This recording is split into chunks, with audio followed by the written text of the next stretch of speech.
Assalamualaikum, jumpa lagi dalam Cikgu Aisyah Channel. Terima kasih pelajar sebab klik Cikgu punya channel dan nak belajar tentang tajuk nisbah, kadar dan kadaran. Dan ini adalah part 3 dalam tajuk bab 4 tingkatan 1. Dan kita nak buat latihan lah. Dalam ni cikgu sediakan 3 latihan seperti yang cikgu janjikan dalam part 2. Jadi soalan nombor 1 kita tengok teruslah latihan.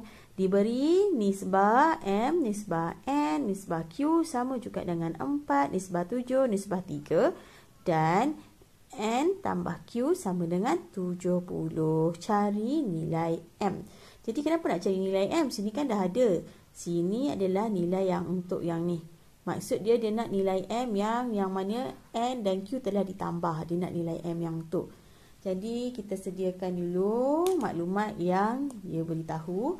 Kat sini M tambah Q, N Q. Kita tulis dulu N nisbah Q sama juga dengan 7 nisbah 3. Since kat sini dia kata tambah, jadi kita pun tambahlah. 7 tambah 3 sama dengan 10.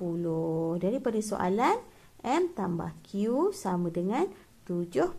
Jadi 10 darab berapa dapat 70? Darab 7. Okey, ini nombornya kita nak. Kemudian kita lihat lagi, dia kata M. Kita lihat tengok M. M sama dengan 4. Disebabkan di sini dia darab 7, jadi sini pun kita darab 7. 4 darab 7 adalah 28. Jadi M adalah 28. Seterusnya ialah persatuan STEM di sebuah sekolah mempunyai 104 orang ahli dan 65 orang pakai cermin mata. Nisbah ahli pakai cermin mata kepada bilangan ahli yang tidak pakai cermin mata. Jadi dekat sini dia minta nisbah. Ya, tapi kena susun sebab dia kata pakai, nisbah tak pakai. Sekarang kita tahu 65 orang pakai. Yang tak pakai, kita kena carilah ni. Jadi 104 tolak 65, kita dapat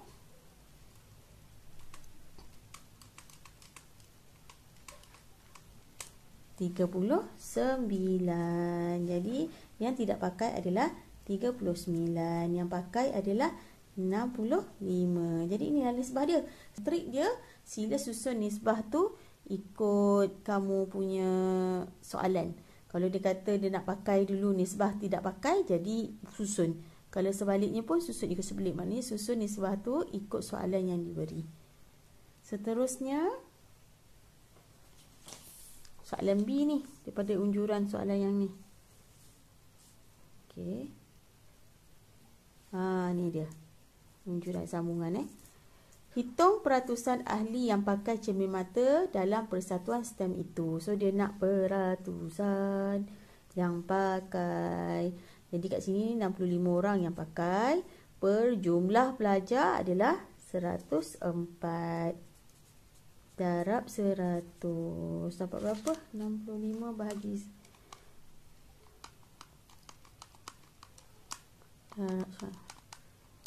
62.5%.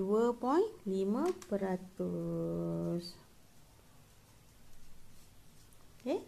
Dan soalan terakhir adalah harga bagi 5 kg rambutan ialah RM35. Hitung harga bagi 7 kg rambutan. Jadi kat sini dia kata 35. Kita nak cari 35 untuk 5 kg kan. Cari untuk 1 kg. Jadi kita buat macam ni lah. RM35. Ni saya suka pakai darab silang ni. Untuk 5 kg. Sama juga dengan RM berapa. So kita cari, kita tak tahu. Bagi 7 kg. Jadi kan kuantiti yang dipakai kat sini jisim harga. Jadi bila kamu susun tu mestilah sejajar. Kemudian baru kamu darab silang. Okay, 5 darab X, 5X. 35 darab 7 dapat